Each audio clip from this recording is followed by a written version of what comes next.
Here's a truth, and it's a sobering truth to think about. Oftentimes, we let our worst enemy redesign the interior of our minds.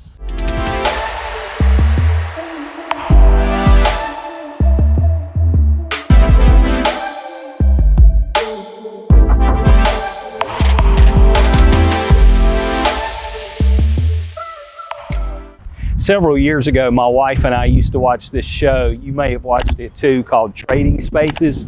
The premise of the show was essentially two neighbors would switch houses. I think it was like for a week. And for a week, they would stay in each other's houses and they would redesign the whole interior of the house.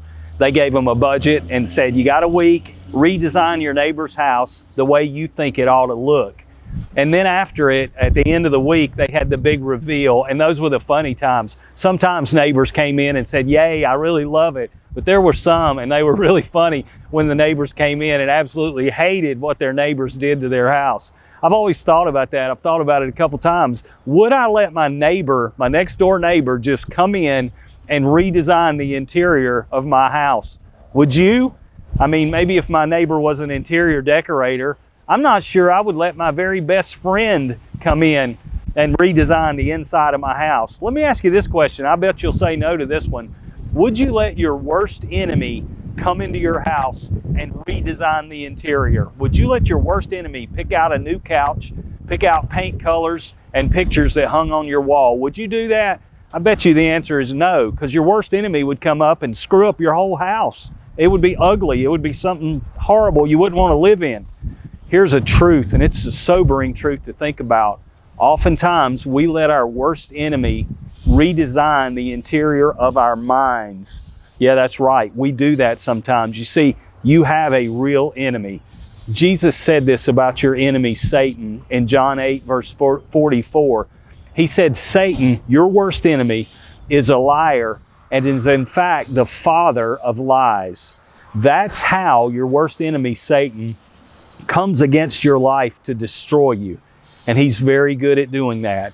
He loves to come in at times when we're young and innocent and defenseless, and through abuse or neglect or just through a bad circumstance, he's there whispering in our minds. He's telling us things that are untrue and trying to get us to believe those things. And that's how he wins. When you believe the lies of Satan, your worst enemy, you're in a trap. And you'll live according to that lie. But there's another great truth, and it's this. Jesus said, I have come that they might have life and have it more abundantly. Jesus said this, you shall know the truth, and the truth will set you free. See, if lies take you into bondage, knowing the truth breaks the enemy's stronghold in our lives and allows us to be truly free. I think that's such a powerful thing for you and I to think about. Have you ever asked yourself the question, what was I thinking? Do you ever do something stupid and look back and say, what was I thinking in that moment? Or you ever just get hurt or just do something you just really regret? What was I thinking is a powerful question. You ought to look back in your life at some stupid things that you've done, and I've done them and you've done them, and say, what was I thinking in that moment? You ought to look back to a time when you were worried, anxious, or depressed. In those moments when mentally you're just going downhill, look back and ask yourself, what was I thinking in that moment? And here's what I bet you'll find out. It's been true for my life.